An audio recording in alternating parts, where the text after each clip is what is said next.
Okay, active shoulder flexion. So just a little bit of setup before that.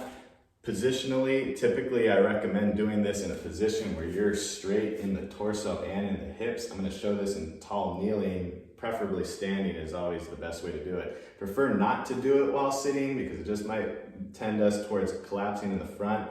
We're just a little bit more in charge and have to be in charge of our posture when we're in this upright torso position. So that's where you can do it in tall kneeling or in standing.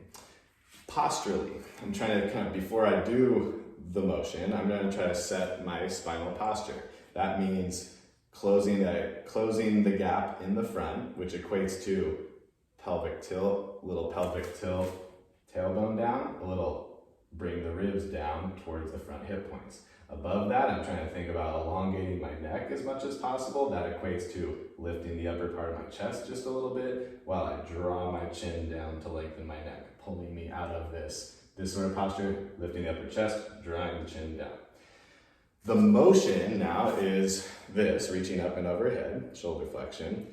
One of the compensations is to really hike the shoulders up while doing it, shrugging the shoulders up. That'll lead to compression and irritation in the neck. Now, it's not necessarily bad for the shoulders to go up. They will go up. You just don't want them to ever be excessive or at any one point of the motion.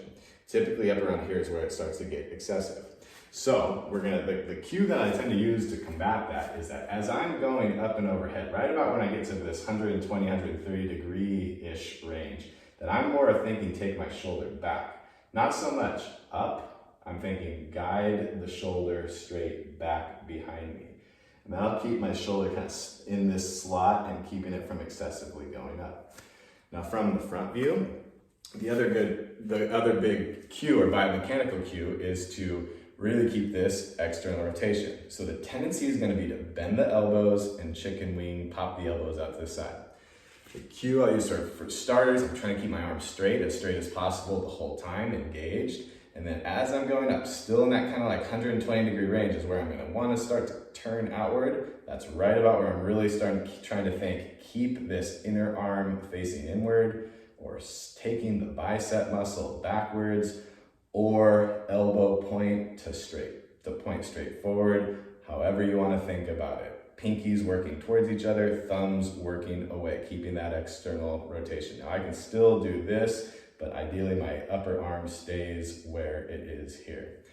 So that's the external rotation component. Lastly, the return back down. What I'll say is, as you come back down, sometimes the tendency is to leave the shoulders up as the hands come down. A lot of times the cue I'll use is try to think about whenever you're moving your arm, you're moving from the shoulder. So when I go up, my shoulder is going up and back, but especially as it's coming down, I'm thinking drop my shoulder down, kind of drop it down into my armpit to come down.